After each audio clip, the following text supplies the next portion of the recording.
So the Saints last night became the last team in the NFL to fill its head coaching vacancy. New Orleans keeping it in-house, going with a guy who helped them turn around a defense that was ranked 32nd in scoring in 2015. In came Dennis Allen to help Sean Payton and the Saints.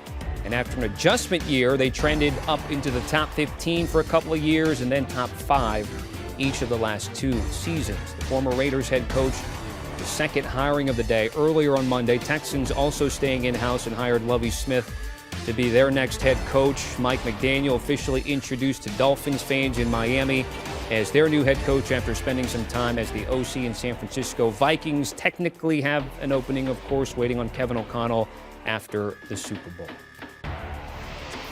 All right, let's wake up with Jason La Canfora, NFL Insider here. Jason, let's talk about Dennis Allen here. How did we arrive in New Orleans to having an in-house guy become the new head coach?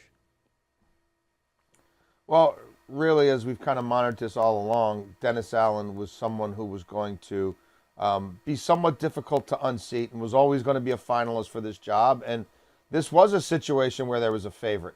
You know, this wasn't a team that had been planning for weeks or months about pushing its head coach out and had, you know, this long list of people that they wanted to talk to replace him. This was about Sean Payton taking his time, making a decision, opting to take a hiatus from coaching, and then Dennis Allen was his #1 most trusted assistant on that staff, who had had a fair amount of autonomy to run that defense for quite some time.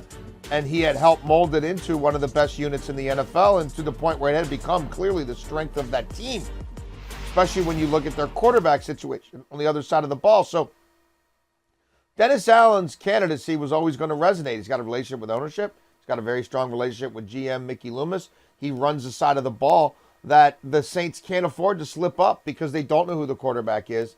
Michael Thomas, the top wide receiver for years, you know, injuries, contract status, he's probably gone. Alvin Kamara, their #1, do everything running back, he got arrested over the weekend. And they had personnel issues there to begin with, getting a little long in the tooth at some spots on the offensive line. This is not going to be the, the height of the Drew Brees, Sean Payton marriage on that side of the ball. So I'm not surprised at all that Dennis Allen carried the day. It was always Dennis Allen versus the field, and I would have always told you I'd bet Dennis Allen versus the field. Do you want a sports network that delivers everything that matters about the game? The highlights, the picks, the instant analysis, no yelling, no fake debates, no politics. Hit the subscribe button and never miss a moment.